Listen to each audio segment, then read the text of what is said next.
This is Rabbi Chaim Jachter for the Orthodox Union's All Daf in a series entitled Bringing Hilchos Eruvin, Maseches Eruvin to Life. And at this section over here, we really bring Hilchos Eruvin to life. Let's first begin with the problem. First of all, you have a Tzuras HaPesach that ends over here on this pole, and then the Eruv has another Tzuras HaPesach which connects from the pole to this wall, and the wall continues on to the left.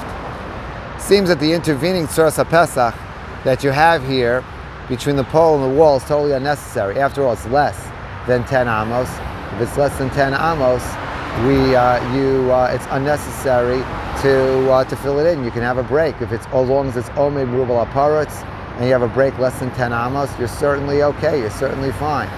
What's the problem? What seems to be the problem over here? In our next segment, we're going to discuss two potential problems that exist at this location.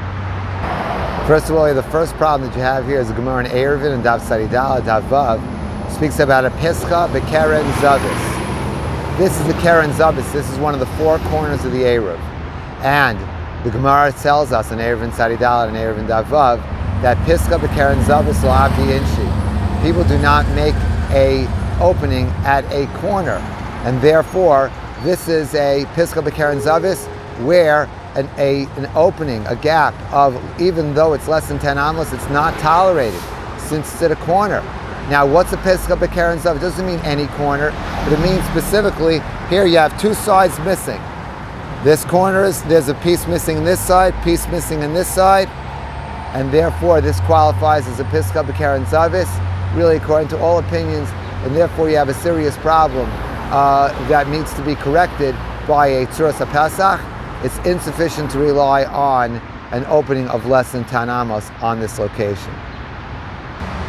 This location also illustrates a very important point from the Tvur Shor. The Tvur Shor raises a chumrah which sparked a huge debate amongst the Achronim. Tvur Shor wants to say, when do you have this idea of an Omei Merubal Aparatz?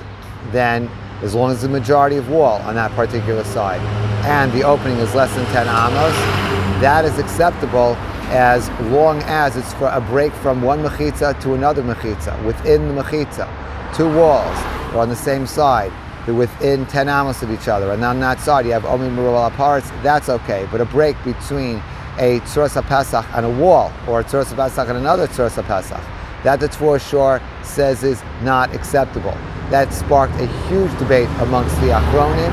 The Aruch HaShulchan is Mekel, others are Machmir, and the Mishnah Berurah makes a compromise saying the B'Shas Adchak you could be Mekel, but L'chadchila should be Machmir, and therefore this community is Machmir for two reasons here. Number one is Pischa B'Keren Zavis, that's a very serious problem, and also this community tries to satisfy the Chumrah of the Tvur Shor. This is Rabbi Chaim Jachter for the Orthodox Union's All Daf in a series entitled Bringing Hilchos Eruvin and Maseches Eruvin to Life.